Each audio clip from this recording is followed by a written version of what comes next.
Hey guys, Mr. Tuna here at Tom Lee Music in Vancouver, today with a bit of a surprise. This is the Moog Messenger, and to be honest, this is my first encounter with this very cool and capable mono synth. So today is going to be a very exploratory journey into this very impressive and very well-priced synth from Moog. Interestingly, for all of its features and all of its capabilities, it has a price point well below the rest of the Moog line, especially for something with an included keyboard and, well, all of the deep modulation and attractive playability features that something like this has built in.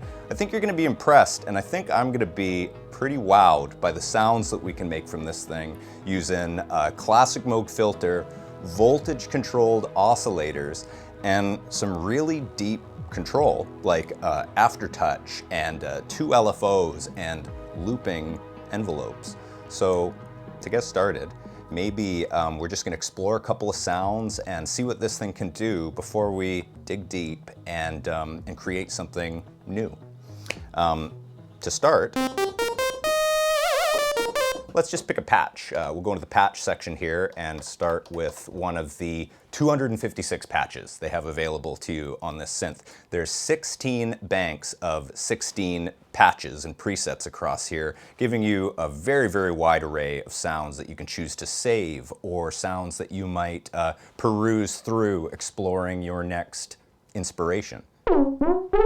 So there's some very modern and esoteric things and some very classic Moog basses.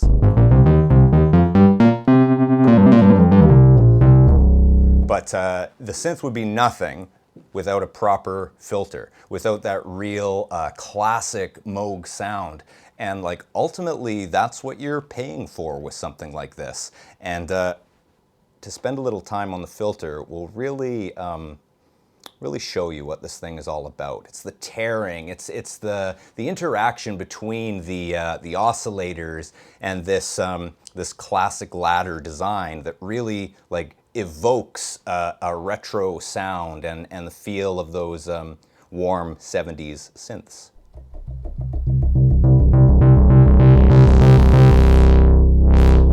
A little resonance will really bring that up.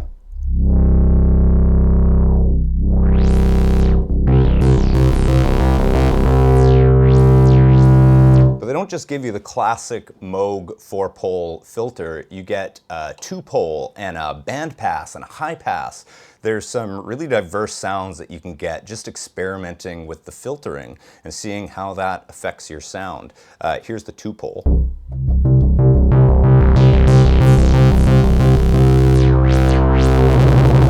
Aftertouch. You can hear it really emphasizing the resonance from the 2-pole. It gives you kind of a darker sound. Bandpass is going to be quite a sweep, maybe a little more resonance just to hear it. That growl.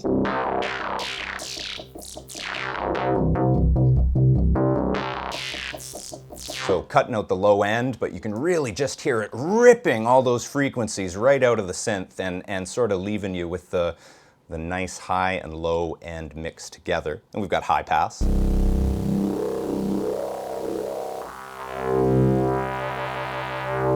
The really cool thing about this filter is how it gives you resonance to work with across the board. Bandpass and high pass with a little bit of resonance just eating at the high end can really, really cut through a mix and give you something interesting to play with. Not to mention the fact that they give you something of a low-end compressor here. I'm not exactly sure if that's how they're choosing to designate it, but this res bass button is like a magic potion for the low end. So without it, you're going to hear a real difference. Let's go back to the 4-pole here. You really hear the squeal of the resonance there. A lot of the low end is cut in that emphasis. And the res bass, you're gonna hear it all come back.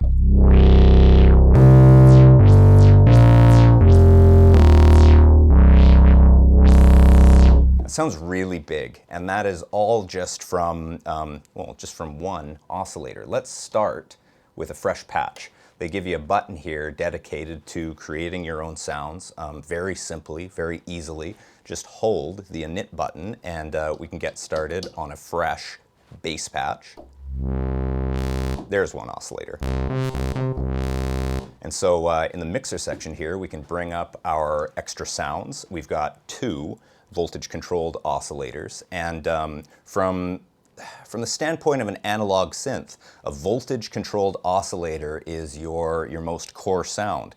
It is an analog oscillator alive with the electricity of the instrument. So it can, it's very stable, I'm sure. It'll drift in and out a small amount. It'll provide that warmth that you might aspire to as a synth player or as somebody looking to capture those classic sounds that you just can't get.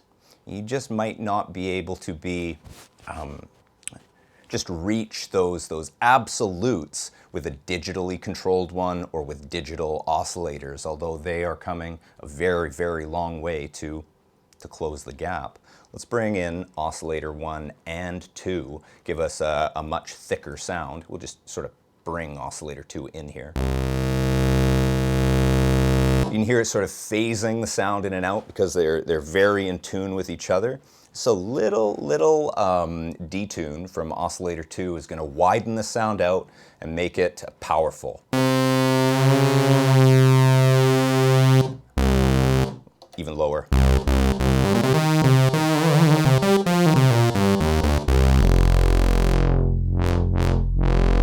And then we've got our sub-oscillator, which is tied to oscillator 1.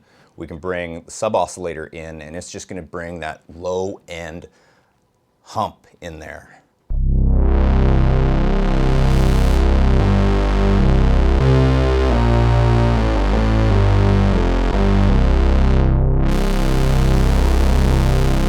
Of course, a synth isn't anything without a little movement and envelope action. So we've got 2 full ADSR envelopes with the Messenger.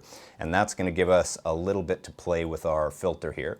We'll turn up the envelope amount, the envelope generator, just a little bit, and maybe give ourselves a bit of a plucky sound, a very quick attack, very short and sharp decay, down to a low sustain, maybe a little release just to give us that playful bounce.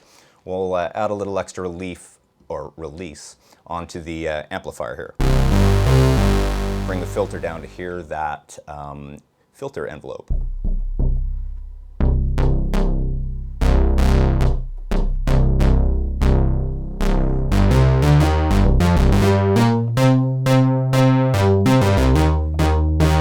Maybe a little attack just for that sweep, a little less resonance to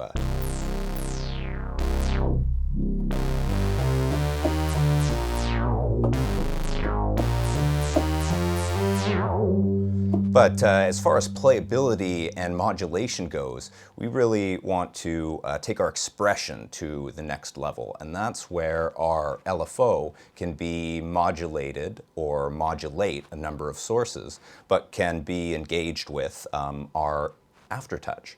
For a synth like the Moog Messenger to include aftertouch is a godsend. What a fun and playable way to bring in like just a little bit of modulation to your sound in a way that you can see fit or gauge how you need to. So to add aftertouch to a sound, we've got to be a little deeper with the machine here. There's no screen, there's no scrolling and simply picking an option. We've got to memorize a little bit of functionality with this keyboard. So next, we're going to look at the LFO, just to add a little bit of movement, add a little bit of modulation to our sound and create something a little more dynamic. Maybe shorten up our decay here.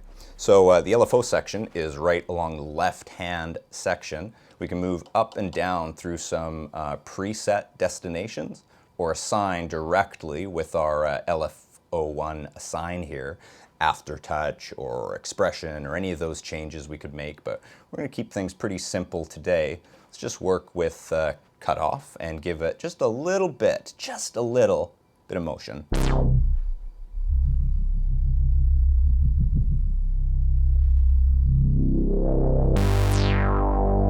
it sort of wiggling there.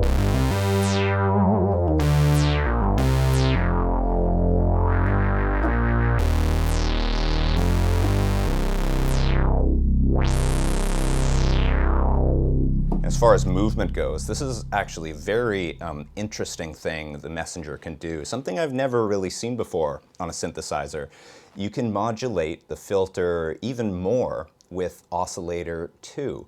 But the way I understand this, and this is where it gets really interesting, it modulates the filter based off the relative detune of Oscillator 2. So let's get rid of that, that LFO. More of a simpler sound, just so we can hear this in action. But if I retune Oscillator 2, very straight along with Oscillator 1, and then we bring in the filter here. Here it's sort of grabbing it. I'm going to do a little bit of a detune on Oscillator 2, and you're really going to hear this start to move, just a slight movement. Wow. Or maybe I'll go to an extreme.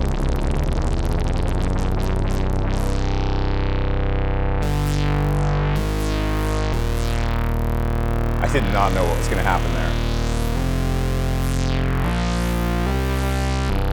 So we're going to turn up our modulation source here.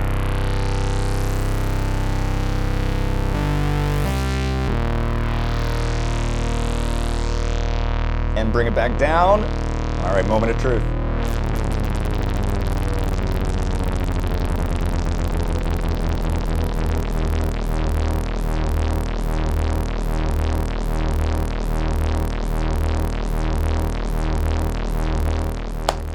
Whoa.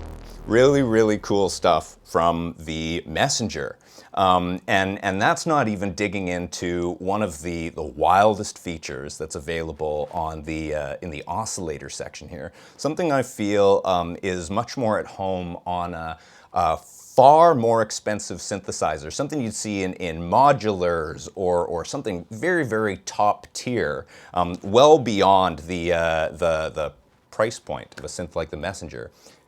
These analog synths, these analog oscillators have wave shapers built in. You can do some wave folding with these oscillators and really take it into some metallic and atmospheric harmonic levels. It'll just drive you mad. So we're going to open up the filter a bit so we can hear that. Maybe bring down our filter modulation, so we can focus on the wave folding here. Let's cut everything out. We're just going to go with Oscillator 1, and let's do a little shaping. So starting with our saw wave, smoothly move it over to a pulse wave or a square wave.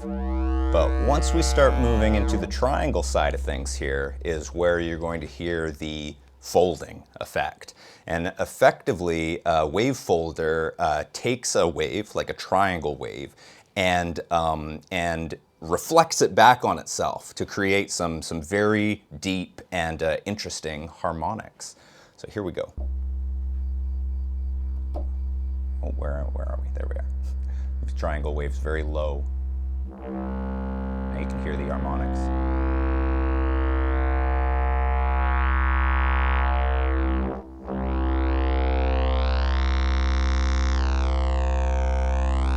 And we could create a little bit of movement, a little bit of interest here just by modulating that with our LFO. So we could go to Oscillator 1 wave.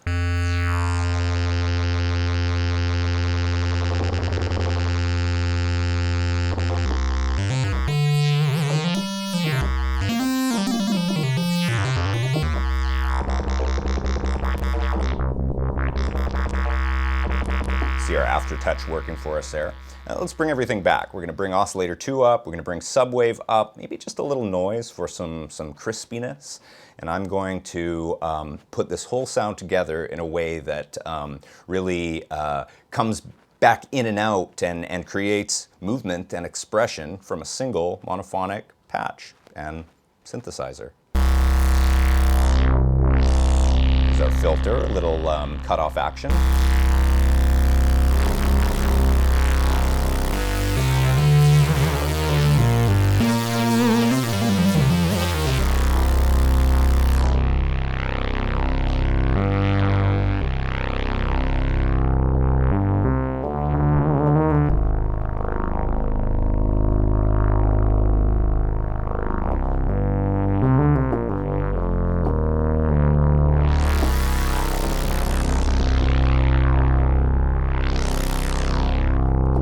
Of course, there is an Arpeggiator built in if you're looking to have the keyboard do the work for you. And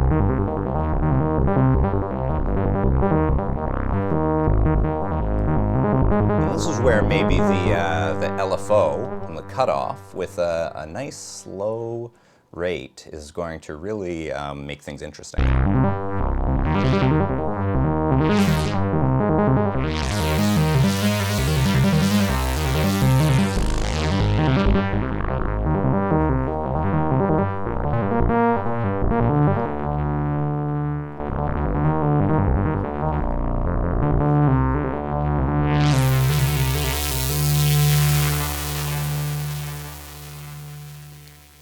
To take it one step further, our envelopes here have built-in loopers.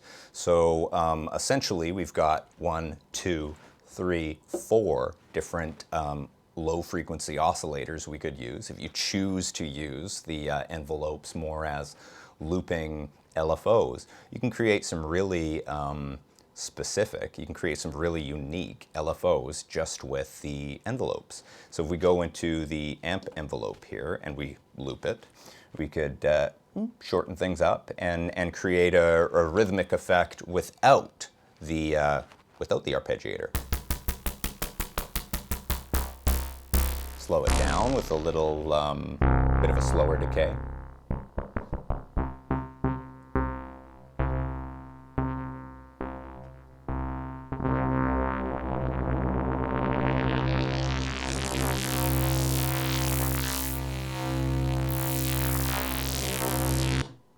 And we've even got a sequencer built in if you wanted to record in acid bass lines or live loops to include with the rest of your gear.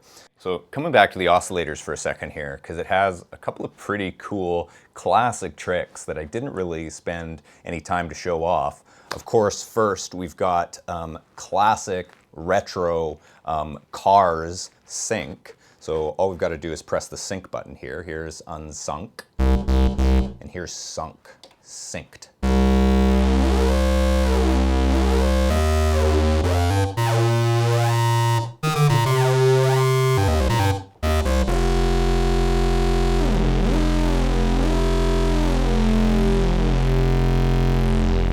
Of course, you can use that in combination with the oscillator to cutoff and with any number of these modulation sources to really take things into crazy territory. But it is the frequency modulator, it's your FM system here that will really combine these sounds into some like space age effects. So here is the frequency modulator in action. Let's bring it down a little.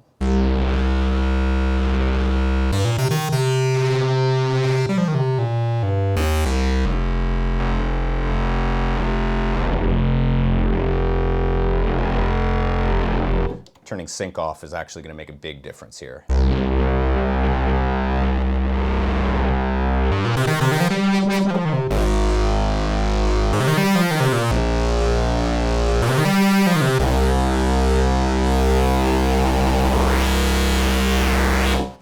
Wow, what a cool keyboard. What a great synthesizer, and not the least of which is its connectivity from the perspective of a gadget gear setup or for a new player looking to reach out to the rest of his gear.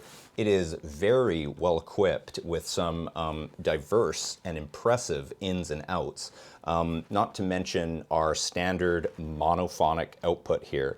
There are no effects, there's no stereo sourcing to the Messenger. It is a pure and basic output from its single monophonic out, unless we're using the headphones here, which allow for a little bit more of a stereo combination. We've got our external input, which you could put in whatever you desire through the synthesizer, or reroute the synth back into itself for a very classic Moog feedback trick. That is definitely something worth trying with this keyboard.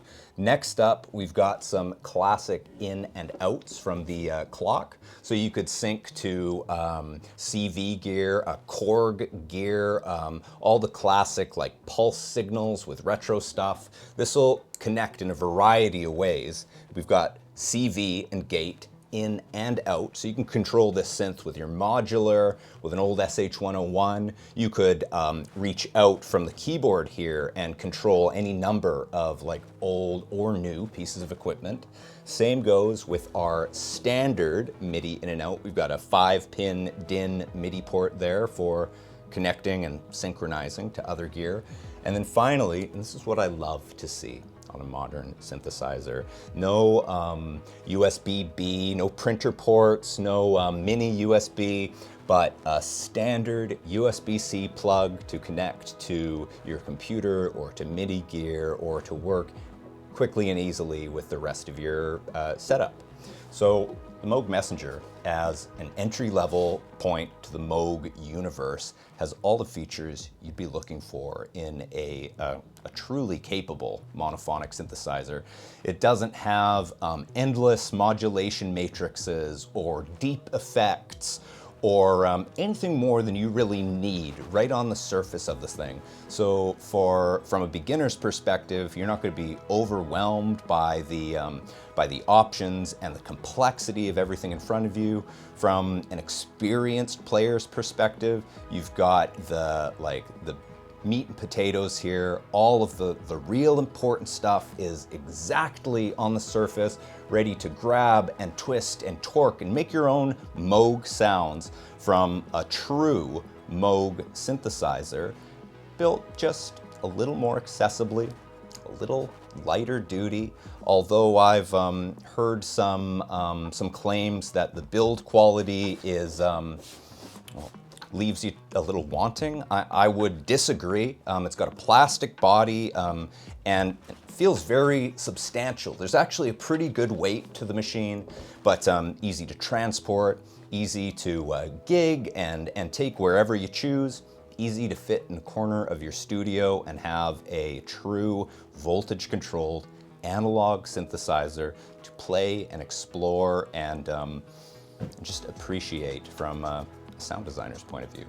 So thanks very much for watching today. This was quite literally my very first experience with the Moog Messenger. I have never touched or experienced this synth leading up to this video here, so I'm very impressed. I'm pleasantly surprised with everything that comes together to make this synth a complete and beautiful unit. What do you think? Leave a comment, ask me some questions. I'll be reaching out to people and just figuring out what you like best or worst about the Moog Messenger, now on sale at Tom Lee Music in Granville. Come check it out. Play a couple of notes, sweep the filter.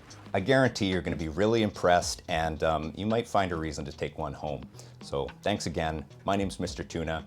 See you next month for another exploratory journey into some very, very cool gear. See you then.